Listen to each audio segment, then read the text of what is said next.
গতকালকে রাশিয়া ইউক্রেনের মধ্যে ভারতীয় ফার্মাসিউটিক্যাল কোম্পানির গুদামে আঘাত হানে, যার ফলে মিলিয়ন ডলার ওষুধ নষ্ট হয়ে যায়। এই ঘটনায় ইউক্রেনের মধ্যে ভারতীয় দূতাবাস টুইট করে প্রশ্ন করে যে এটি কি রাশিয়ার বিশেষ বন্ধু ভারত। দূতাবাস দাবি করেছে রাশিয়া ইচ্ছাকৃতভাবে ভারতীয় ব্যবসা প্রতিষ্ঠানগুলোকে টার্গেট করছে, যদিও ভারত এবং রাশিয়ার তরফ থেকে এখনো এই মামলায় সত্যতা নিশ্চিত করা হয়নি। এই বিষয়টিকে নিয়ে বহু আন্তর্জাতিক সংবাদ মাধ্যম প্রতিবেদন প্রকাশ করছে।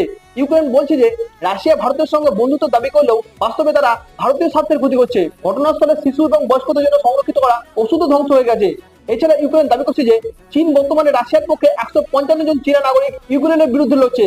এই প্রেক্ষাপটে ইউক্রেন চায় না যে ভারত 9 মে রাশিয়ার ভিক্টোরি ডে উদযাপনে অংশগ্রহণ করুক, যদিও রাশিয়া প্রাইম মিনিস্টার মোদীকে আমন্ত্রণ জানিয়েছে। মনে করা হচ্ছে যে ভারতের পররাষ্ট্রমন্ত্রী রাজনাথ সিং এই অনুষ্ঠানে ভারতকে প্রতিনিধিত্ব করবে।